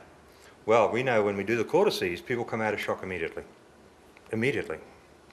Well, that's a good start, because they know that if the body's in shock, it doesn't heal well. Well, if you're in partial shock, at a degree of shock, and you bring yourself into less of a degree of shock, you're going to heal better from anything. What's severe shock? Severe shock is when you go into coma, where things are so bad, the body just shuts you down. Now, so many people that are in coma, there's coma from brain damage, that's different. But most comas, most people in coma wards are in coma from shock. And we have dozens upon dozens upon dozens of documented cases where we've gone into coma wards, tapped the people out, and within minutes they've come out of comas. Comas have been in for years. We had one lady up in Missouri, not Missouri, I've got it on my mind now. What's the M state up in... with Minnesota. She was an occupational therapist with coma patients, 11 coma patients. She did BodyTalk. She went to a ward. She tapped out 10 of them. And all 10 of them, of the 11, she tapped out 11 of them, sorry. 10 of them come out of coma that same day. 2 of them come out while she was tapping them out. All of them been in a coma for more than 4 years. Right? Now, think how many people are in coma, wasting their life there. The one that didn't come out did have brain damage. They tested, and they knew it was extensive brain damage. That's why she didn't come out. Now, not only that, But when your amygdala is taking all the information in, right, feeding to react to, and when it can't handle it, it starts shutting it out. And you know when you're really feeling the stress and everything like that, how even a busy supermarket can get to you, and just people around you sometimes get to you, just want the peace and quiet, you're wanting to shut them out. What is shutting people out about? When it gets pretty bad, what do they call it? There's a name for it, a medical term for it. It's called autism.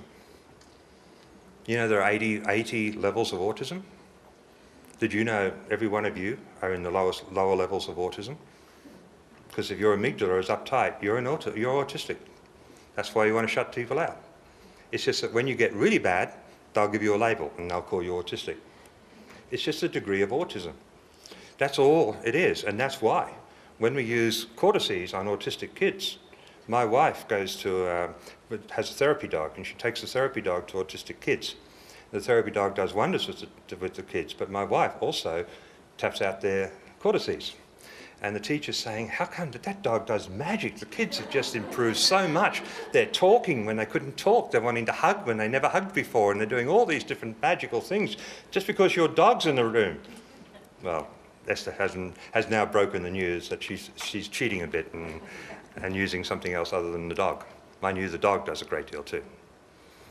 And so we're all in these types of states. And of course, when the amygdala is confused, the brain is confused, you can't handle too much information, so you have attention deficit disorder, right? Learning disorders and all these types of things. This is all this amygdala complex in chaos. Now, what I'm saying is that every time you tap out the cortices, if you do it consistently, you reduce it a bit. Now, you might only reduce it 1 or 2%, but it's accumulative. Especially if you do it sequentially. It's accumulative. Boom, boom, boom, boom. So what I'm going to put it to you is, and this is what I'm saying, is that if you do it every day, now tapping out the cortices takes less than 1 minute, so it's not a big commitment.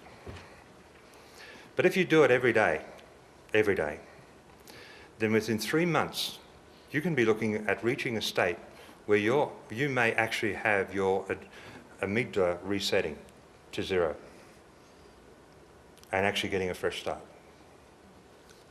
That can occur. But it won't happen if you just do it occasionally.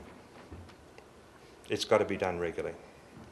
And in fact, when you first start, I suggest you do it a few times a day for the first couple of weeks. You know, my suggestion, what I've got, you know, we all know, we get into habits. One of our habits of personal hygiene, you get up, you clean your teeth. Well, when I get up, I clean my teeth and I tap out my cortices. Clean your teeth, tap out your cortices. It's a simple little routine. You get into it, it's automatic. I do it like that. My wife does it. She wakes up, she taps out her cortices. She goes to bed, she taps out her cortices to go to sleep. Right? She does it twice a day. I do it with my teeth cleaning. And I still do it, right? Because I travel. With the amount of flying I do, that's stressful, by the way. So I keep my cortices going. That way I can travel, I don't get jet lag and things like that, which most people would with the amount of flying I do. Cortices stops it. Now, so the idea is, even without access, what we want is everybody doing it, that you've got the whole family doing it. You can train your family to do it. Now, some kids won't do it on themselves, but they'll ask you to do it. Once you've been doing it for a while, the first couple of weeks, oh, Mum, I don't want to do that. It's silly. I feel like a geek or something, right? Shut up, kid. Bang, you know. You have to do it while they're asleep. Do it while they're asleep. It's fine. It'll work, right? Or knock them out. You don't want to be violent. If you don't get in trouble for that, you just apply pressure to the carotid artery for a little while. They go very quiet. Tap out the cortices. They'll revive. But you know what? We have found over and over again, once the kids have had it for a week or so, they come asking you to remind you because they feel so much better because of it. If you do it consistently, not if you just do it sporadically, but if you do it consistently, they miss it because they notice a difference at school. They feel more relaxed. Oh, Mum, I need it done. And I've got exams today. Will you do it twice? And you know what? You train then when you teach them because if they go to sit to an exam, when they go in the exam room, they tap out their own cortices. And you know what? It'll calm them down and get them over their exam nerves. It'll calm them down because it calms down. When they sit in front of an exam, they go into fight and flight.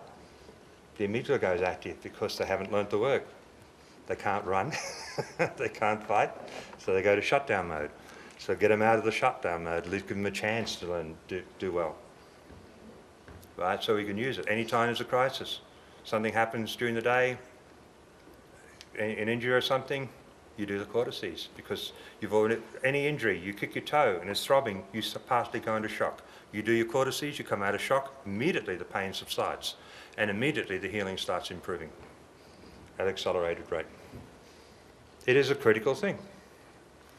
And to help people, we've actually, besides my book, we actually have a little fold-out plastic thing that folds up into a nice little cheat note that shows you how to do it on yourself and how to do it on others. And my goal I have set for the International BodyTalk Association is I want cortices being used in every household in the world by the end of next year.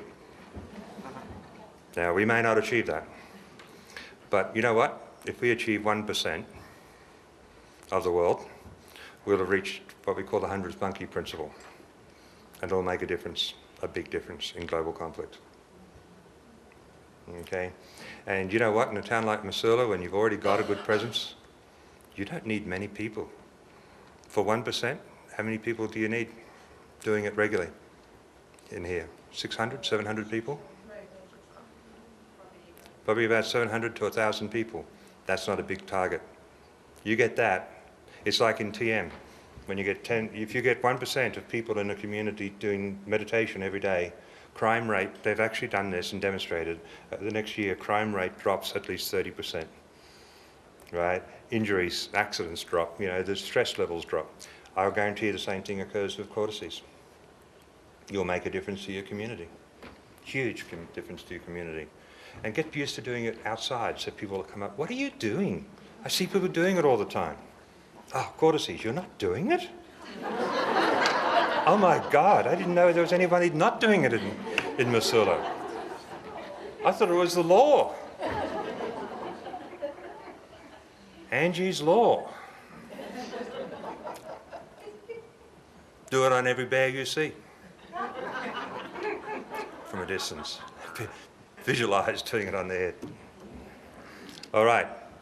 So, this is really complex. Follow me, people.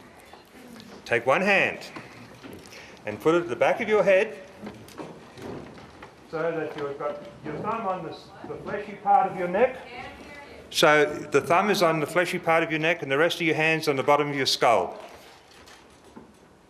And you're crossing the midline, so you're equally on both sides of the head. You got your hand there.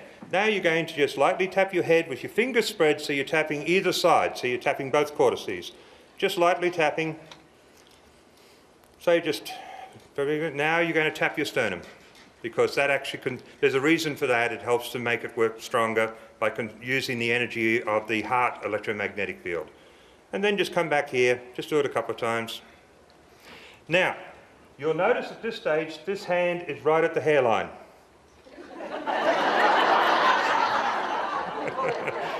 But for those unfortunate people with your hairline further forward, just worry about coming the next level up. Move your hands so that you're going to systematically cover the whole head. So now you're here. And you're going to tap again.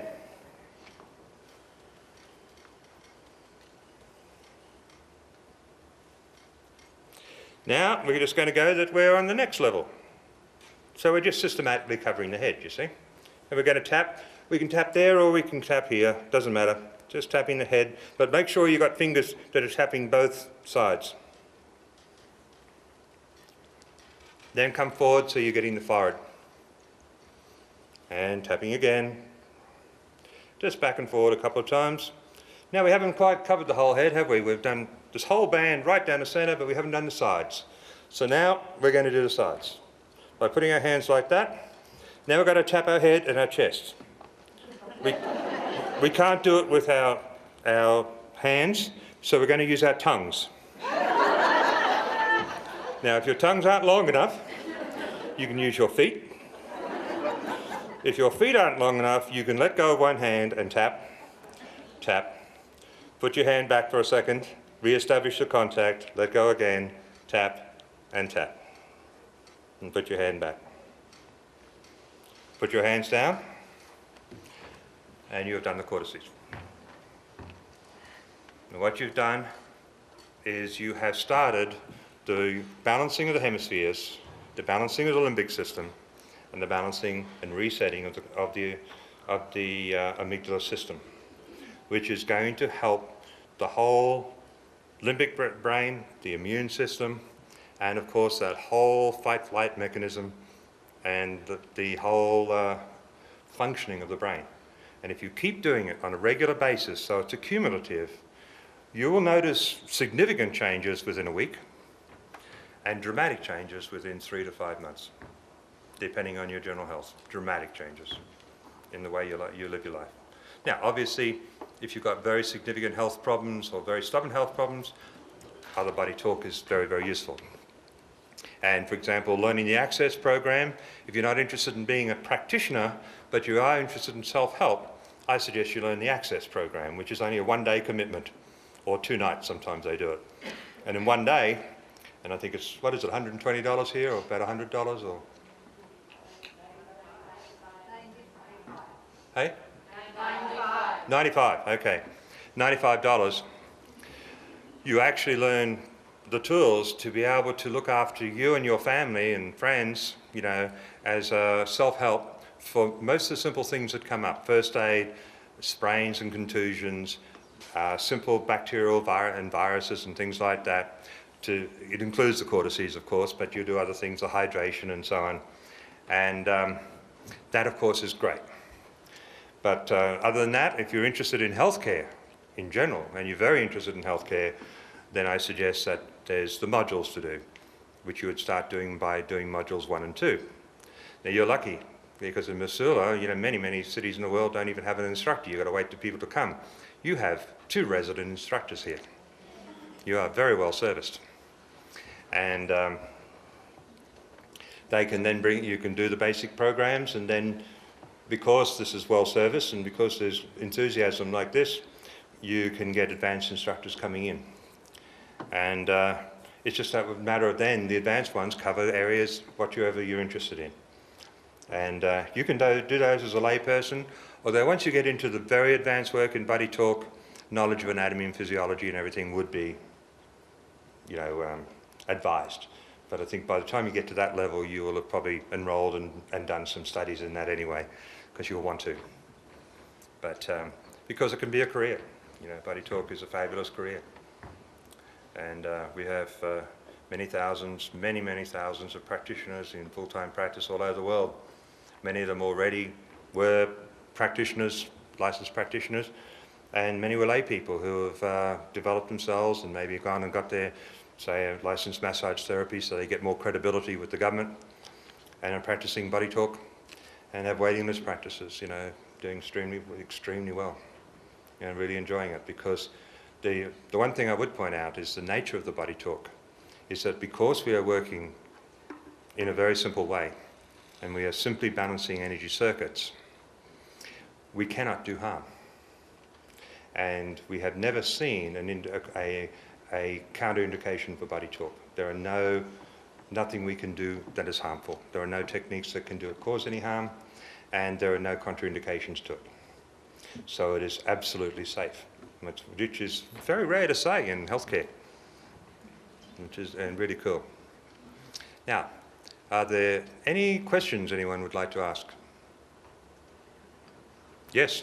When you're doing courses and teaching it just to general people, is it a good idea to have them hold any kind of a focus or intention, or does it matter? So the question was, if you're doing cortices, is it a good idea for them to be thinking about something or holding a focus and intent? It works anyway, but anytime you've got focus and intent, there's a preference, because energy is directed by focus and intent. Yeah, so the focus and intent, you could say, is just trying to bring harmony and balance to the brain, right? And if you understand about the amygdala, and that I would suggest you think, hey, I want to balance out the amygdala, reset it, right? But for a kid, and kids in that, it's good enough just to do the technique. Because, you know, this works so well. on people in comas and people unconscious and senile people, children, babies, and of course, to remember, it works brilliantly on animals as well. When you're treating family, don't stop at your children and your husband.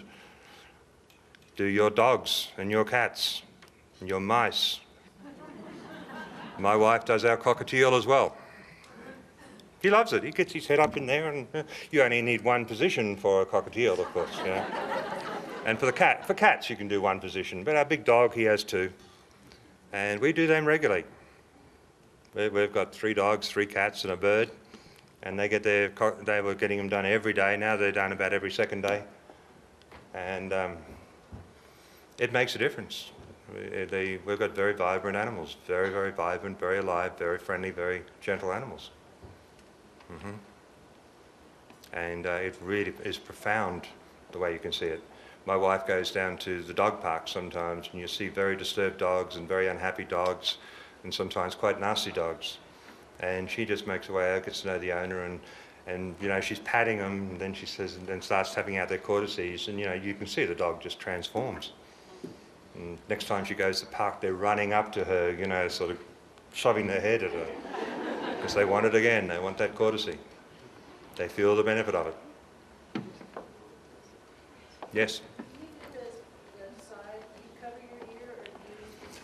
No, you're covering mainly this swatch up here, but your thumb will be on your ears.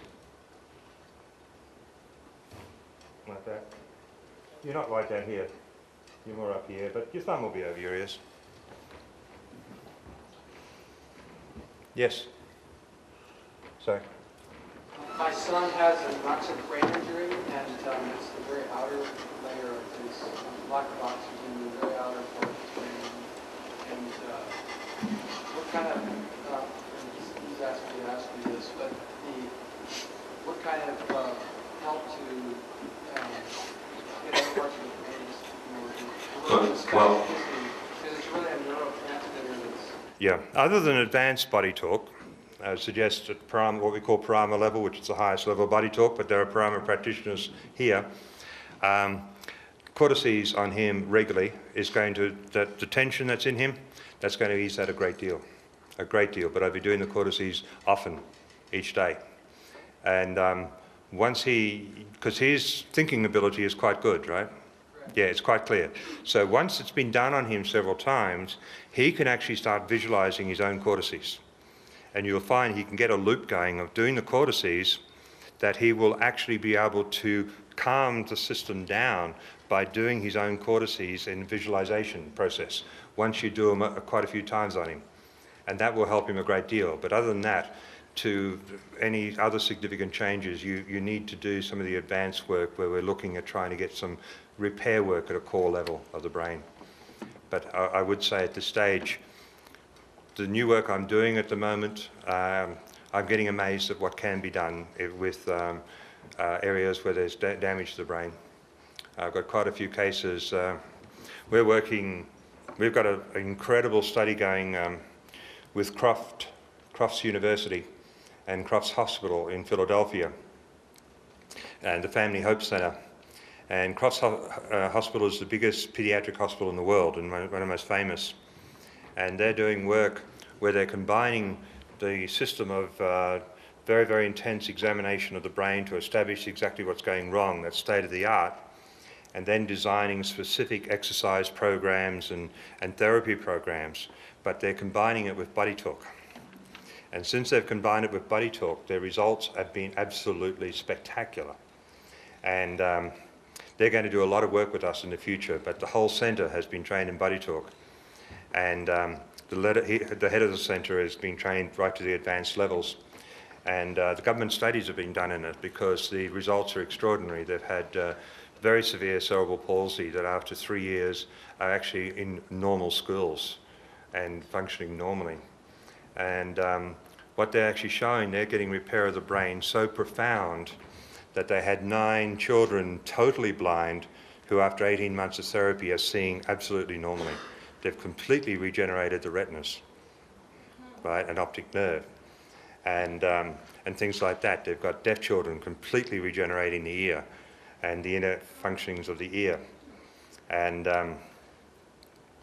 so we're talking about even Down syndrome kids who after 4 years are now in normal schools, and you cannot pick that they're Down syndrome. Their facial changes, even their facial expression and everything has changed. The eyelids have changed, everything, using this work. And it's a combination of state-of-the-art medicine and not using drugs. They don't use any drugs whatsoever on any of their patients.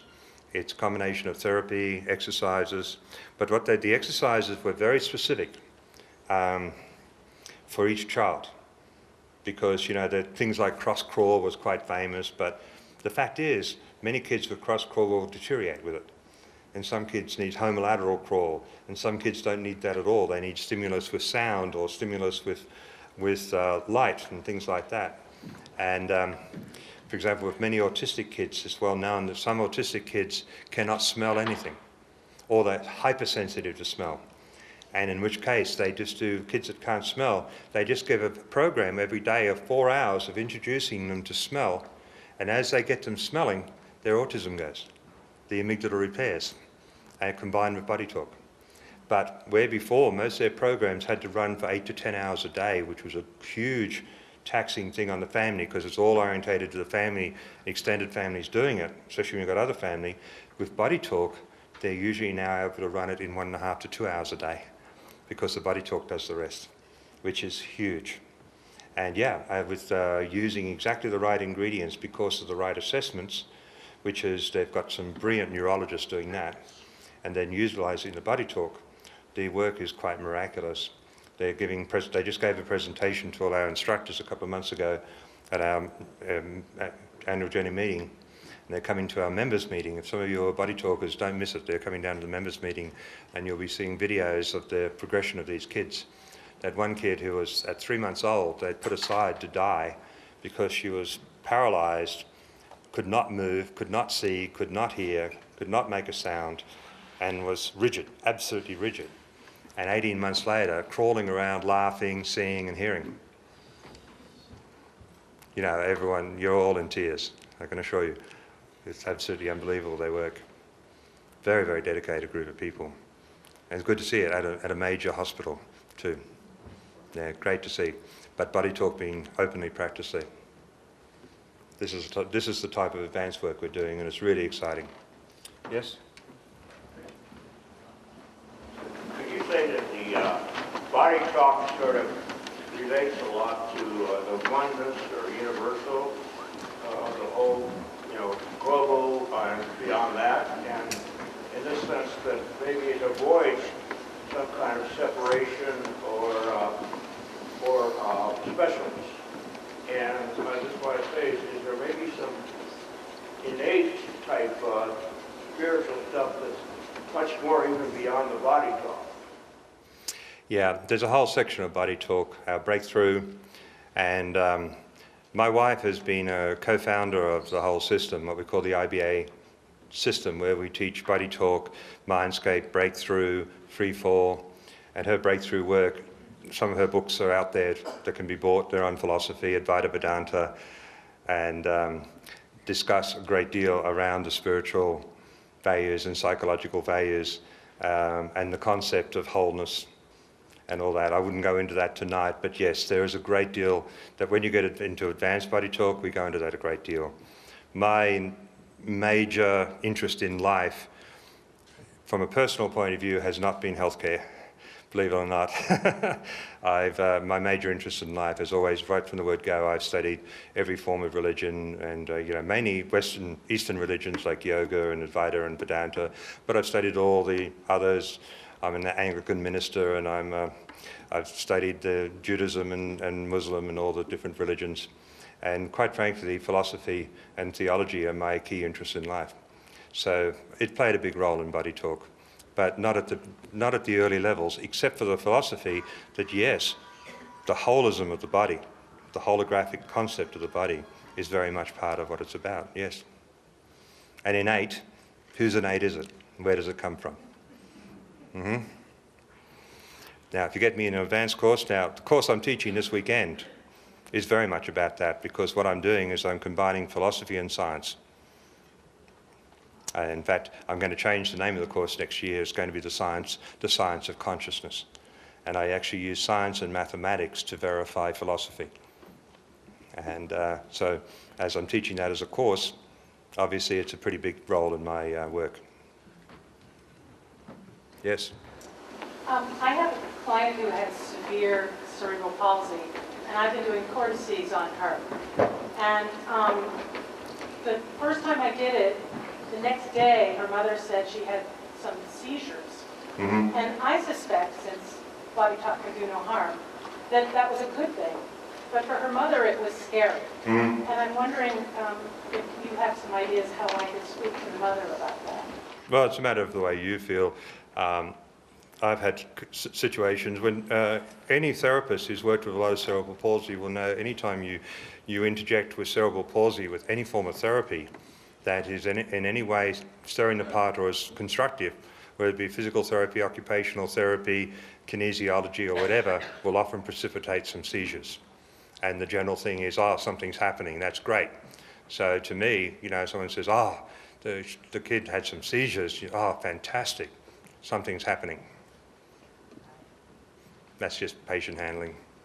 And it helps to know that, you know, and that's training. I've worked with a lot of kids like that, and when you're working with anyone with some brain damage or something, just talking to them and telling them that you may be able to help them or you're going to try to help them can often precipitate some rather severe moods and them going into spasm or seizures and things like that just from the excitement, you know. And I've seen kids that they couldn't tell them that they were going to take them for a walk because they told them just the anticipation of the excitement of the joy of being taken outside for a walk in the wheelchair would put them into a major grand mal seizure. And so they used to have to sneak them out, as it were, before they could have a chance to get excited about it. Mm. Yes? Have you thought about, or has there been any work with the basic platform of this technique for working with the planet in terms of maybe cleaning up water or land or any of the environmental issues of the planet? Yes, as I said, we work a lot with animals, we work a lot with plants, we work with humans, we put it all together. We have something called Earth Talk, and we're launching that probably next year. And it's very much in the cards. We have a whole board working with it, but it's fairly complex, not quite so simple, but we're very much into it, very much. And we have a lot of contacts. So on the board for Earth Talk, I have actually 3 Nobel Prize winners working with us. Okay, at this stage, I'll make myself available. We've got anyone with these badges on saying they're Buddy Talkers can answer questions. I'm going to be up the back or outside. I can sign some books and I'll be around for a while. And but at this stage, I'd just like to thank you all for coming, and hopefully you learned something that you didn't know. Thank you very much. Bye.